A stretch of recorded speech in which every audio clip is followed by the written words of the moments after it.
Divaldo Franco, Iluminação Interior, ditado pelo Espírito Joana de Ângeles. Capítulo 19. Consciência de si. A conquista da consciência constitui um grande logro para o ser humano em processo de evolução.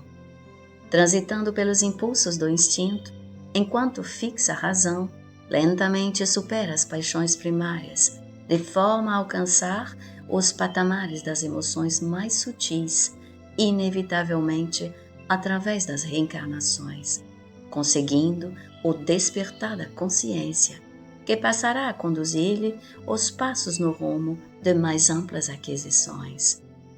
Saindo do torpor das fixações ancestrais, que lhe detinham o avanço em face dos impositivos primários da existência, o momento em que a consciência desperta é muito significativo, por ensejar anseios e esperanças mais dignificadores e elevados.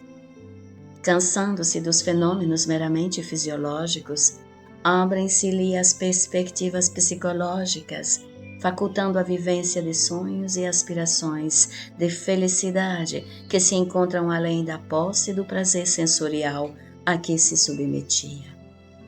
A consciência é a qualidade superior que enseja o discernimento claro e objetivo em torno da finalidade da existência, dos mecanismos propiciatórios à alegria de viver, da percepção de valores transcendentes e enriquecedores. Enquanto o espírito se debate no claustro da ignorância, contentando-se com as sensações mais grosseiras, permanece preso ao processo das reencarnações inferiores, com dificuldades expressivas para sintonizar com o psiquismo divino. Tendo por destino a plenitude, somente a passo lento consegue despertar dos impulsos para a conquista dos sentimentos, iniciando a trajetória ascensional e libertadora dos limites orgânicos. Na fase inicial, a inexistência de metas enobrecedoras permite que haja um contentamento interior com os elementos básicos da nutrição, do repouso, do relacionamento sexual, vivenciando somente as expressões fisiológicas. À medida, porém, que experiencia as emoções profundas, aquelas que preenchem o vazio interior, logo surgem outras inquietações em favor da busca de novas realidades, nas quais passa a comprazer-se.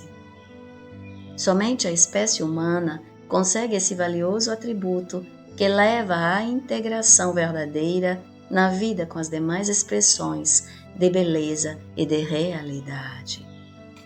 Em face das suas infinitas possibilidades, abrem-se-lhe os painéis do mundo extracorpóreo, facultando os voos sublimes no rumo da imortalidade. A consciência de si representa o momento no qual o indivíduo consegue a harmonia entre o ego e o self, identificando os conteúdos psíquicos, compreendendo os impositivos interiores e as suas manifestações na esfera exterior. A partir desse momento, os limites desaparecem e aumentam as significativas realizações que podem ser conseguidas mediante o querer e o poder. O discernimento faculta-lhe a ação equilibrada que decorre da maneira como opera dentro dos padrões da ética e da moral, assumindo deveres antes que discutindo direitos. Os significados existenciais mudam-lhe de conteúdo e as suas representações tornam-se mais nobres. A consciência de si é a imprescindível realização que o espírito se impõe para a ideal integração no cosmo. Como decorrência da consciência de si, o indivíduo compreende melhor as dificuldades em que tateia o seu próximo, os impedimentos que lhe são habituais no comportamento com as responsabilidades e as pessoas, por encontrar-se ainda adormecido em relação aos deveres de dignificação humana. Constatando quanto lhe tem sido exaustivo o esforço para crescer no discernimento, faz-se mais tolerante em relação àqueles que não conseguem libertar-se do primarismo em que ainda se encontram. Igualmente, Alegra-se diante dos desafios que passam a significar-lhe oportunidades de evolução, experimentando os sentimentos de compaixão e de fraternidade para com todos, mesmo para com aqueles que se lhe apresentam inamistosos, tornando-se-lhe adversários perversos. Esforça-se por não revidar uma por outra ofensa, compreendendo que o outro, o agressor, ainda se encontra em nível menos elevado de juízo, sendo-lhe natural essa postura perturbadora. Sentindo-se inferiorizado ante aquele que ascende, ao invés de acompanhá-lo na subida, esforça-se por trazê-lo de volta ao patamar em que se encontra. Nesse processo, supera as imposições infelizes da inveja, que não se justifica, desde que pode realizar tudo quanto deve, conforme se empenhe com fervor, negando-se ao cultivo da competição doentia, cedendo às outras pessoas o direito de ser o que podem, mas a si exigindo-se o dever de tornar-se cada vez melhor. A consciência de si desvela o mundo interno ignorado, favorecendo com reflexões agradáveis na busca do autoconhecimento. Sem dúvida, os grandes impedimentos à evolução moral encontram-se no ser interior, que são todas as criaturas que transferem os conflitos que padecem para os outros, como forma de autojustificativa pelo estado em que se encontram. É mais fácil, pelo menos parece, àqueles que estão adormecidos para a vida, realizar combates externos, visualizar inimigos de fora, projetar problemas como de responsabilidade alheia, assim eximindo-se à culpa. Desse modo, a consciência de si responsabiliza e liberta, ao mesmo tempo, direciona para rumos seguros e duradouros com o caráter imortalista.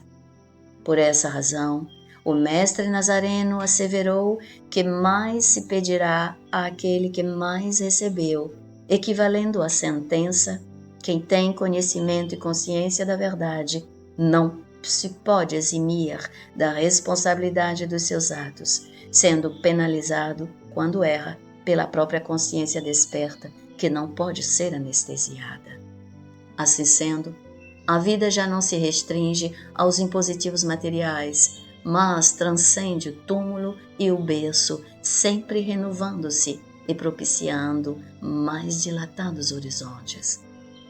O ignorante, que se debate nas sombras, procurando a saída que o leve à luz e tem dificuldade em encontrá-la, merece respeito pelo esforço que envida em favor de si mesmo.